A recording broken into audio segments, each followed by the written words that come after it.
दादी हम भी हाथी पर चढ़ेंगे। बेटी बन्नू हमारे पास हाथी कहाँ है?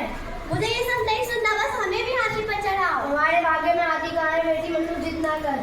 आपको क्या पता, आपको क्या मालूम, मेरे भाग्य में तो 10-10 हाथियों की सवारी लिखी है। तेरे भाग्य को 4 जन लगाए और तू 10 नहीं 20 हाथियों की स्वामिनी बने।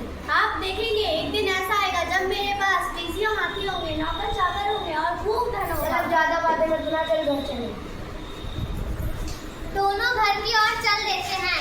दूसरा दृश्य, एक महल का आंगन। 6 से 10 वर्ष के बच्चे आंगन में गुड्डे गुड़िया का खेल खेल रहे हैं।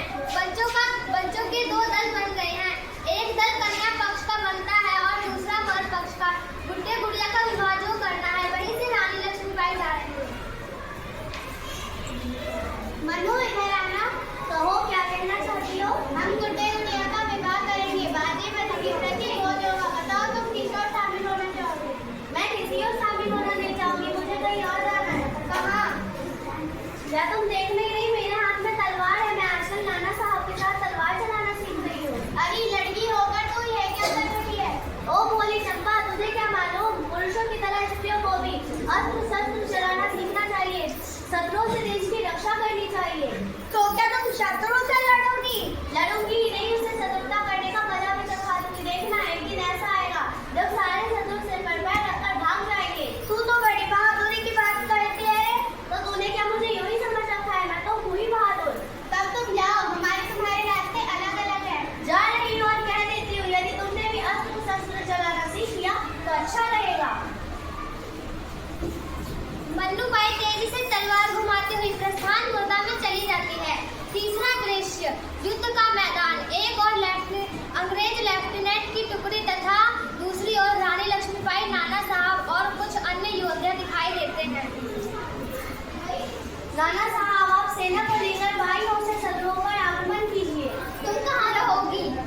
आप मेरी चिंता मत करो, जाओ शत्रुओं पर टूट पड़ो। आज शत्रु सावधान है।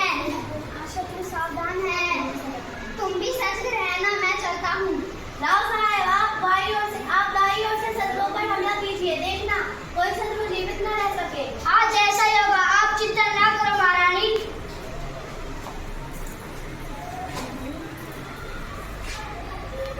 आज तुम दामोदर राव की रक्षा करना और देखना मेरे शरीर को कोई हाथ न लगा सके। मैं चलती हूँ।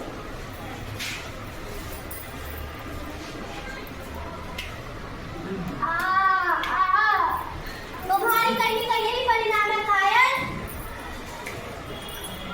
मंच पर मुंह में लगाम और दोनों हाथों में तलवार लिए रक्त से लथपथ रानी का आगमन।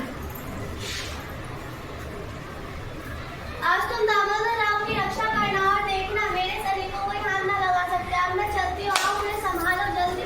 महारानी, आपकी यह हालत? मेरी प्यारी सखी, इसे ही वीर सखी कहते हैं। यह बड़े भाग्य से मिलती है। आज तुम दामोदर